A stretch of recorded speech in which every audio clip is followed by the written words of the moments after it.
tardes, ¿cómo están? Bienvenidos a mi canal. Antes de empezar con el tema de este video ensayo, como les estoy llamando, quiero agradecer a todos los que se sumaron al primer live que he hecho acá en el canal para nuestra read along de el Genji Monogatari, esta lectura de la obra completa que vamos a hacer a través del año 2026.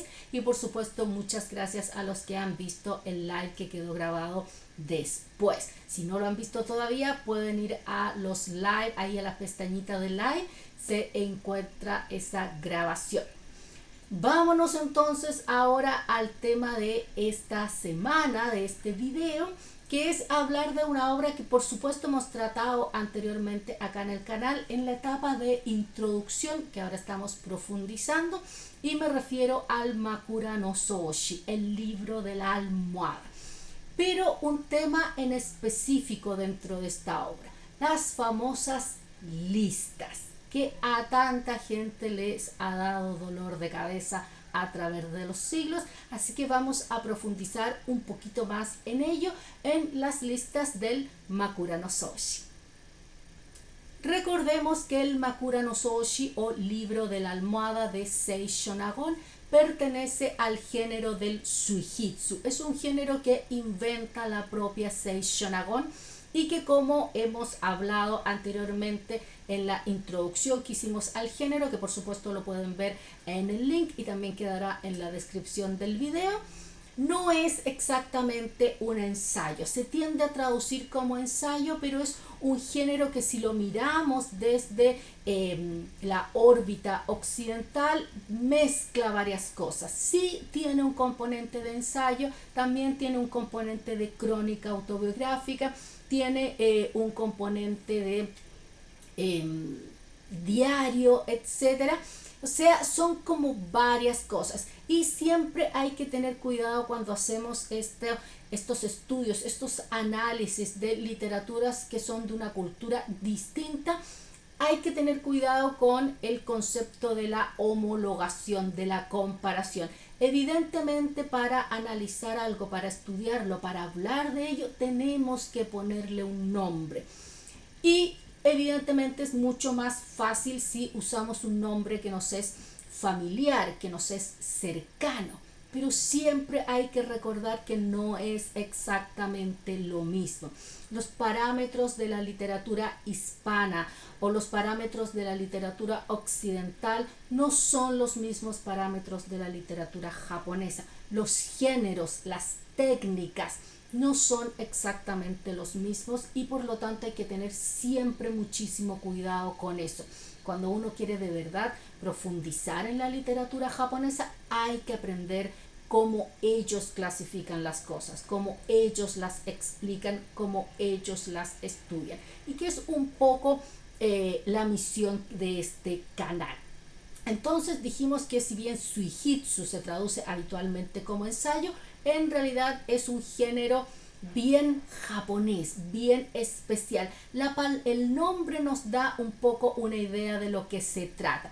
Es este pincel que corre por la hoja sin que yo ni siquiera le ponga atención, ¿ya? Así es como cuando tomo una nota mirando otra cosa, estoy escuchando al profesor, estoy mirando el paisaje, leyendo un libro, viendo una película, y con la mano voy escribiendo sin ni siquiera mirar, y después entonces queda esta nota un tanto desordenada, incluso con mala letra. Eso es un poco lo que quiere hablar el Suihitsu, y por eso que nos da esta impresión de que combina muchas cosas. Y Sei Shonagon, con su Makura no Soushi, abre este género. Después, por supuesto, hay otros que siguen esta tradición. Y una de las características, podríamos decir casi exclusiva, de este texto son estas llamadas listas, porque en los autores que posteriormente utilizaron el género del Suihitsu no las vemos, o no las vemos tan marcadas. Y las listas son un tema que ha generado debate a través de los siglos, tanto en Japón como en el extranjero, tanto desde un punto de vista académico, en el sentido del análisis, donde tienen que ir, por qué las hizo, qué significan, cuál es su propósito, como también desde un punto de vista editorial y del lector. Tienen que ir, no sería mejor sacarlas, para qué están ahí, son una distracción, etcétera. Así que hoy día vamos a tratar de explicar un poquito por qué están esas listas ahí y cuál puede ser su propósito. Primero tenemos que, creo que lo he mencionado antes acá en el canal, siempre lo menciono en las clases, tener en cuenta la dificultad de estudiar una obra como el Makura no Soshi, principalmente porque hay muchas versiones. A diferencia de otros textos de la época como el Genji Monogatari, que si bien hay varios manuscritos, ningún manuscrito original, son todos manuscritos de la Edad Media, hay uno que se elige como el principal, como el autoritativo, y en general todas las ediciones están tomadas a partir de ese, y por lo tanto uno puede hacer comparaciones entre distintas ediciones. Uno puede decir, ok, esta se ciñó más al original, entre comillas, o no, etcétera. En cambio en el Makura no Soshi hay muchos manuscritos y son todos distintos. Son distintos en cuanto a la cantidad de contenido, son distintos en cuanto al orden del contenido, y todos se usan más o menos desde el mundo editorial. Por lo tanto, uno tiene una edición traducida de una editorial, lo más probable es que sea diametralmente distinta a la traducción de otra editorial. Por ejemplo, cuando yo he tenido que abarcar esta obra en clases, siempre me pongo de acuerdo con los alumnos, vamos a leer esta versión o vamos a leer esta edición, porque si no, no es como en otras, por ejemplo, que les comenté el live del Genji Monogatari, donde yo les dije, pueden leer la edición que quieran. Acá, si es que se quiere hacer en clases, es muy difícil decir, lean la edición que quieran, porque es muy probable que no encontremos los mismos textos, los mismos contenidos en una edición en la otra, o incluso si es que están, no van a estar en la misma posición, y eso hace muy difícil. Así que hay que ponerse de acuerdo qué edición se va a utilizar. Eso también, por supuesto, afecta a estas listas. Hay ediciones que ponen todas las listas juntas, hay ediciones que ponen las listas entre medio del resto de los tipos de escritura, hay ediciones que omiten completamente las listas, así que ya tenemos ahí desde el punto de vista de la organización esa dificultad. Y por supuesto también tenemos la dificultad de entender cuál es el propósito de las listas, porque hay listas que son bien sencillas a primera vista, parece simplemente una enumeración de cosas y no da la impresión que tengan mucho sentido. Hay otras listas que sí tienen un poco más de contenido, por lo tanto uno puede decir, sí, ok, tal vez podría tener cierto objetivo, anotar esto y dejarlo para la posteridad, y eso también hay que considerarlo en la dificultad de qué hacemos con estas famosísimas listas. Estaba un día trabajando precisamente esta obra con una de mis alumnas de literatura japonesa. Yo, además de hacer clases de literatura japonesa en instituciones, también hago clases particulares, y estábamos con esta alumna haciendo una lectura comparada de El diario de Murasaki Shikibu y El libro de la almohada, por una cuestión histórica, y llegamos a un paper de Jeffrey Angles. Y ahí él cita un trabajo de Mark Morris, Seishonagon's Poetics Catalog, y hace un comentario que a mí inmediatamente me hizo todo el sentido del mundo, y después lo profundicé, lo vimos con mi alumna en clase, y estaba pensando que sería muy interesante traerlo para todos ustedes también, porque toca algo que tiene que ver con cómo funciona el idioma japonés. Así que vamos a ver cuál es esta teoría que establece Mark Morris y que después la secunda Jeffrey Angles a partir de ahora. La propuesta es la siguiente, que estas listas, o como la llama Morris, catálogos, entran en dos categorías: las categorías wa y las categorías mono. Yo para este video estoy utilizando la edición del fondo editorial de la APJ, la edición peruana, que es bastante gordito el volumen, pero se las recomiendo absolutamente. Y ahí, si uno ve el índice, puede fácilmente darse cuenta las que salen con wa o las que salen con mono. Si ustedes no tienen idea de lo que estoy hablando, no se preocupen, les voy a leer algunas. No les voy a leer todas, algunas. Vamos a partir con las de la categoría wa. Yama-wa, mine-wa, hara-wa, ichi-wa, fuchi-wa, umi-wa, watari-wa, misasagi-wa, ie-wa. ¿Se fijaron? Todas terminaban en wa. La otra categoría, las con mono. Arigataki mono, achikinaki mono, itou shigenaru mono, kokochiyoge naru mono, torimoteru mono. Todas terminaban con mono. ¿Qué significa este wa y qué significa este mono? Para eso tenemos que ver la estructura básica de la oración en japonés, y aquí vamos a entrar un poco a lingüística, pero no se preocupen, voy a tratar de explicarlo de la forma más sencilla posible. La estructura más básica de la oración en japonés es a, wa, be, des. A es be, eso significa básicamente. Wa es la partícula que indica el tema, de qué estoy hablando.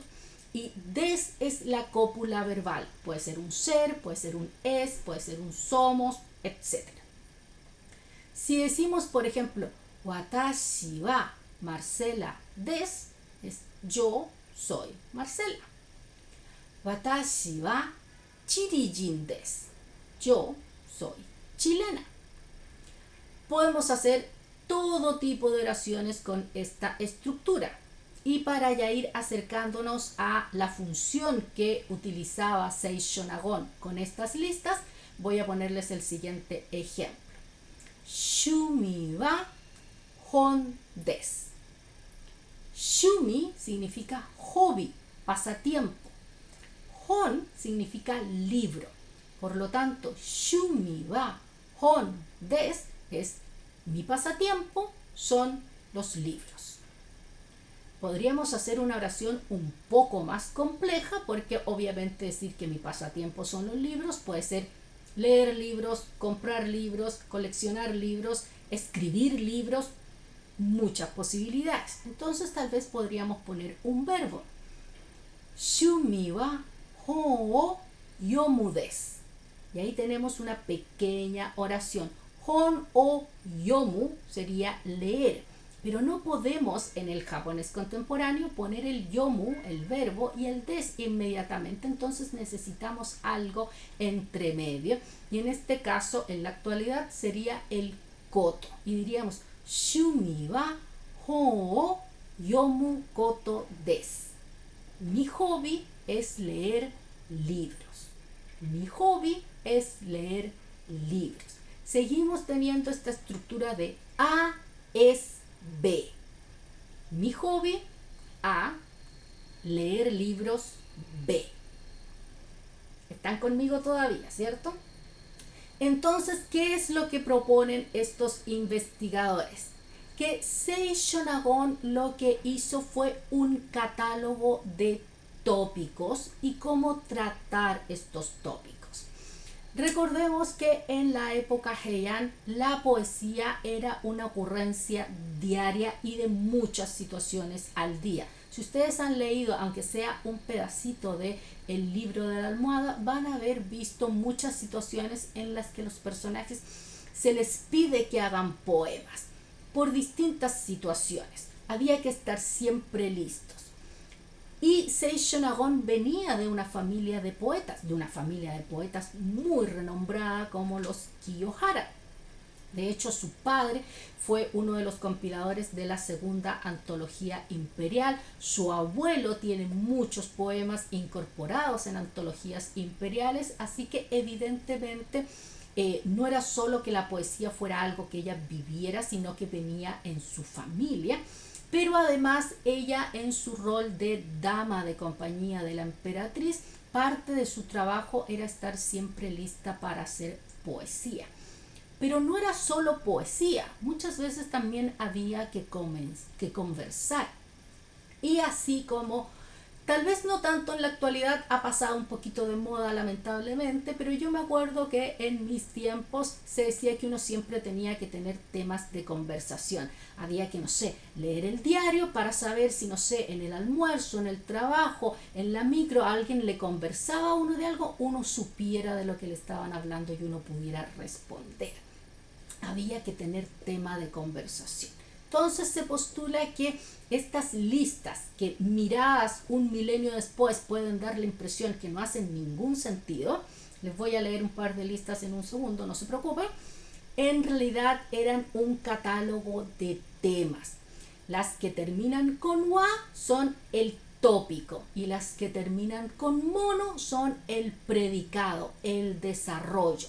Y estas se podían mezclar unas con otras o servir para utilizar en distintas situaciones. Podíamos tener los temas y sobre cada tema decir distintas cosas, o podíamos tener estas opiniones, estos predicados que se podían utilizar también en distintos tópicos. Entonces podía ser una forma en la que ella dejó estas notas como preparación, como forma de recordar esto que le iba a ser muy útil cuando tuviera que conversar. Así que ahora vamos a analizar en un poquito más de detalle estas listas.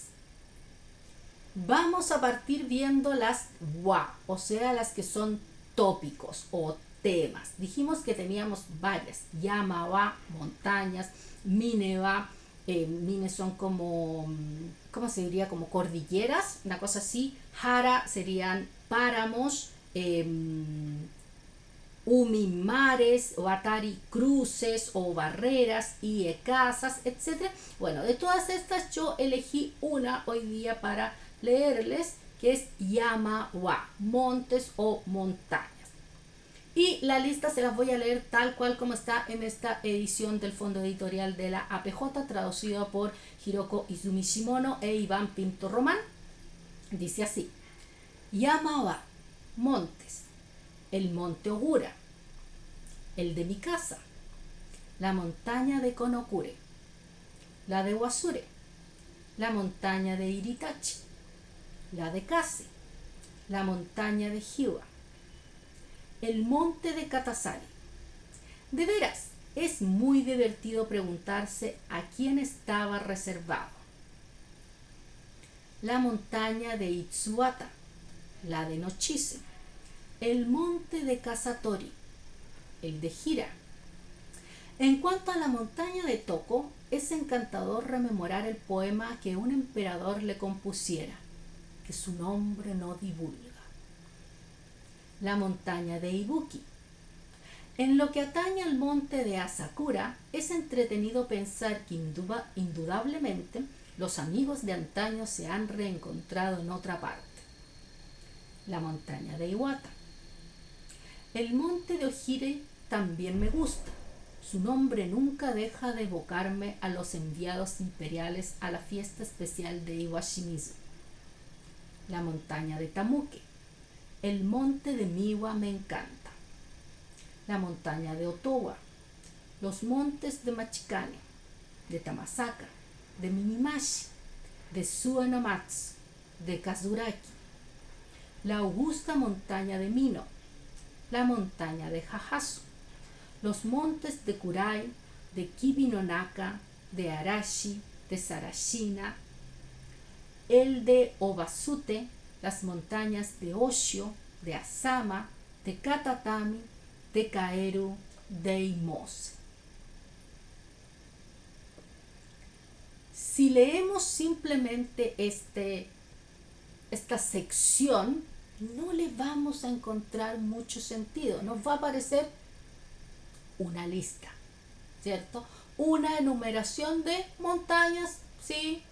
Hace un par de comentarios sobre algunas un poco más extensos, pero nada más profundo. Pero si pensamos que estas montañas eran Makura Kotoba, eran lugares poéticos. Estos lugares poéticos que se utilizaban, tal como la expresión lo indica, en poesía, no se utilizaban solamente porque fueran lugares geográficamente famosos, sino porque sus nombres servían para hacer juegos de palabras, podían tener distintos significados. Por ejemplo, la famosísima Osaka o Ausaka, como sale aquí, o au es encontrarse y saka es un cerro, por lo tanto era el cerro o el monte del encuentro. Significaba que si uno lo utilizaba en poesía, se podía utilizar de manera figurativa para referirse al encuentro de los amantes. Bueno, no era necesario que fuera de los amantes, podía ser de los amigos, de los familiares, etcétera, aunque se utilizaba mucho en poesía romántica. Entonces, conocer, tener a mano, anotaditos ahí en su cuaderno de notas, que eso significa zoshi. Zoshi era un cuaderno que se dejaba bajo la almohada, por eso makura, makura significa almohada, ¿ya? Para tomar notas que a uno se le ocurrieran así de repente. Yo creo que a todos nos ha pasado alguna vez en la que estamos dormidos o nos estamos quedando dormidos o estamos recién despertando y se nos ocurrió una idea, ¿dónde hay papel y lápiz antes que se me olvide? Bueno, esa función cumplían los zoshi. Vamos a continuar con las que son mono, estas que dijimos que eran una suerte de predicado, ¿cierto? Teníamos varias dentro del libro y yo les mencioné algunas. Achikinaki mono, cosas que no valía la pena hacer. Itoshigenaru mono, cosas por las que no se tiene pesar alguno. Kokochiyo genaru mono, cosas que parecen agradables. Ya, ese no es tan largo, para que no estemos aquí toda la tarde en el video. Les voy a leer este. Kokochiyo genaru mono, cosas que parecen agradables. Los cumplidos dirigidos al soberano cuando le es presentada la vara del día de la liebre. El jefe de los actores que ejecutan la danza sagrada. Los lotos del estanque bañados por el aguacero. El que conduce los caballos en la festividad de Susanoo, o aún más, en dicha celebración, aquel que porta el estandarte y lo agita para hacer señales. Si bien estas son un poco más extensas que si recuerdan la de las montañas, donde simplemente era una serie de nombres tras nombre de montañas, aquí son frases más largas, pero aún así, si las leemos todas juntas, nos da la impresión de hacer muchos sentidos, como pensamientos inconexos, desconectados. ¿Qué está tratando de hacer Seishonagon aquí? Pero si las consideramos, como les dije, que cumplían esta función, en este caso de servir de predicado de aquello que se decía, y ella las pone todas bajo este paraguas de cosas que parecen agradables. Entonces, si sabemos eso y pensamos la situación, por ejemplo, de una conversación, estoy conversando, poniéndome en el lugar de Seishonagon, con la emperatriz, con las damas de compañía, o viene de visita el emperador, el regente, gente muy importante, uno no se puede quedar sin tema de conversación de pronto, y preguntan, o alguien dice, hoy una cosa agradable sería, y uno tiene ahí inmediatamente la respuesta, o al revés, se está hablando de alguno de estos temas y los podríamos catalogar como, y en una de esas uno se puede equivocar y catalogarlo de una manera distinta, que no fuera la socialmente aceptable, que sería un gran error para una dama de la corte. Entonces, dentro de ese sentido, hace mucha más razón esta compilación, este catálogo, estas listas que a primera vista puede parecer que no tienen ni pies ni cabeza, que por qué están ahí, pero en realidad tenían una función, tenían una razón de ser. Y este mono, entonces, así como dijimos, el wa es esta partícula que indica el tema, el tópico a tratar, por ejemplo, las montañas. El mono sería el equivalente a lo que en la actualidad sería la cópula verbal de aru, el ser. Des en formal o da en informal para los que han estudiado algo de japonés, pero también se puede entender como mono o koto. Ambas palabras significan cosa. Mono es una cosa tangible, la silla, la mesa, una persona, el árbol. Koto es una cosa intangible, un pensamiento, la paz, el amor, el tiempo, todas esas son cosas intangibles. Si recordamos la frase que yo les puse de ejemplo, Shumi wa hon o yomu koto desu. Mi hobby es leer libros. Leer es algo intangible. Yo puedo tocar los libros, pero no puedo tocar el leer, el acto de leer. Entonces, por eso ponemos el koto al final. Entonces, dentro de esa categoría entrarían estas listas de la nani nani mono. O sea, serían una suerte de predicado. Tendríamos, por lo tanto, las dos partes de la oración básica en la estructura del idioma japonés. A, wa, be, des. O en este caso sería a, wa, be, mono. ¿Cierto? Y ahí hace muchísimo sentido que Seishon Agon compilara estas listas. Bueno, y eso era lo que les quería traer en esta ocasión, este análisis un poquito más en profundidad, no tanto en profundidad de leer exactamente el contenido de cada una de las listas, sino en profundidad en el sentido de entender cuál es la función, por qué Seishon Agon compiló estas listas y por qué es interesante e importante que aparezcan en el texto, y de aquí en adelante cuando ustedes lean el libro de la almohada, lo lean en una edición que ojalá traiga las listas, sepan que no es simplemente la lista de la compra, sino que tiene un sentido muchísimo más utilitario, pero también muchísimo más profundo. Si tienen cualquier comentario, cualquier pregunta, déjenmela en la sección de comentarios. Con esto voy cerrando por esta ocasión, despidiéndome de todos ustedes, deseándoles que tengan un hermoso mes de febrero, y nosotros nos vemos como siempre en el próximo video. Que estén muy bien. Bye bye.